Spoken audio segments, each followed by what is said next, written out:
बिस्मिल्लाहिर्रहमानिर्रहीम। अस्सलामुअलैकुम वरहमतुल्लाहि वबरकातुहू। सवाल: अगर सफ़र में नमाज क़ज़ा हो जाए तो अपने शहर में कसर ही क़ज़ा करेंगे या पूरी?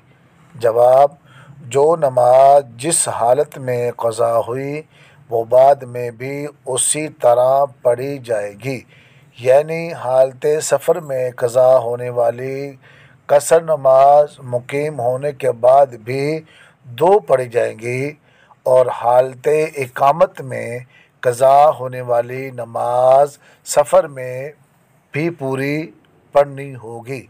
नमाज के अहकाम में है, हालत इकामत में होने वाली क़ज़ा नमाज़ें सफ़र में भी पूरी पढ़नी होगी और सफ़र में क़ज़ा होने वाली कसर नमाज़ें मुकीम होने के बाद भी कसर ही पढ़ी जाएगी।